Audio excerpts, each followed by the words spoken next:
जिस सुमन इंदौरी को तीर्थ मित्तल 5 साल पहले जानता था तो मर चुकी है। उस मौत की आंसू है।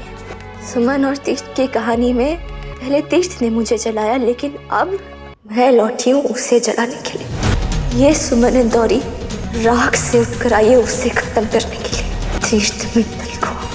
भैया भैया क्या कर रहे हो भैया? तीर्थ भैया, भैया क्या कर रहे हो? तीर्थ भैया छोड़ सकती हो सुमन, लेकिन मैं तुम्हें कभी नहीं छोड़ सकता। तुम्हारे दिल में भले ही मेरे लिए प्यार खत्म हो गया हो सुमन, लेकिन मेरे दिल में तुम्हारे लिए कभी भी प्यार खत्म नहीं होगा। लेकिन अब हमारे रास्ते अलग होंगे। तुमने अपनी खुशी चुन ली है ना सुमन। अब ये तीर्थ मित्तल तुम्हारी खुशियों के बीच में कभी नहीं आएगा। अब मुझे तुमसे जुदा होना पड़ेगा सुमन, हमेशा हमेशा के लिए। अब मुझे कृतिका से शादी करनी पड़ेगी।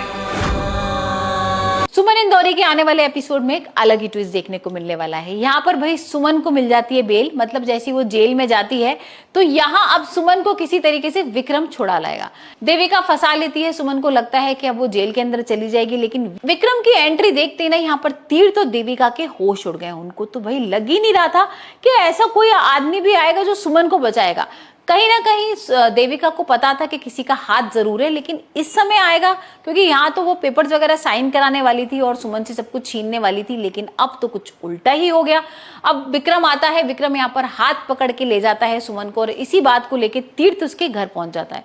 अब तीर्थ वहां पर भाई यही पूछ रहा है कि सुमन मुझे ये बताओ कि तुम्हारा और इसका क्या रिश्ता है, तुम्हारा और ऋषि का इसके संग क्या रिश्ता है, मैं ये जानना चाहता हूँ। अब भाई तीर्थ को तो वो जवाब दे देती है कि मुझे तुमसे कोई मतलब नहीं है, मैं तुम्हें क्यों बताऊं, तुमने तो मुझे 5 साल पहले छोड़ दिया था ना, और अब तुम्हें यहाँ से भाई निकल जाना चाहिए, और उसे गेट आउट वगैरह करके भाई निकाल देगी।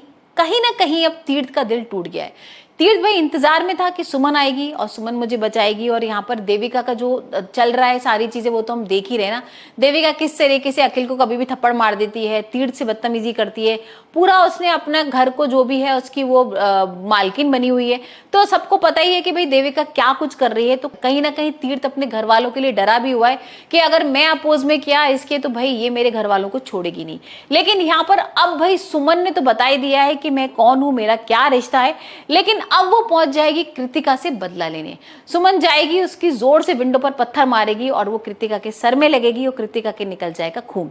अब इसी बात को लेकर बतंगड़ बन जाएगा। देविका भाई बहुत गुस्सा करने वाली है। यहाँ पर वो इस बात को लेकर तीर्थ से भी हाँ करा लेगी कि वो शादी करेगा कृतिका के संग। अब देखते हैं एंगेजमेंट वाले दिन क्या होता है, जब तीर्थ और कृतिका की एंगेजमेंट होगी और यहाँ पर भाई सुमन विक्रम भी आएंगे, और सुमन और विक्रम को देख के तीर्थ क्या करने वाला है। क्या वाकई में यहाँ पर सुमन उसकी एंगेजमेंट होने देगी, या फिर यहाँ पर कुछ ऐसी प्लानिंग सुमन और विक्रम करने वाले हैं कि भाई जिसके बाद इनकी एंगेजमेंट टूट जाए।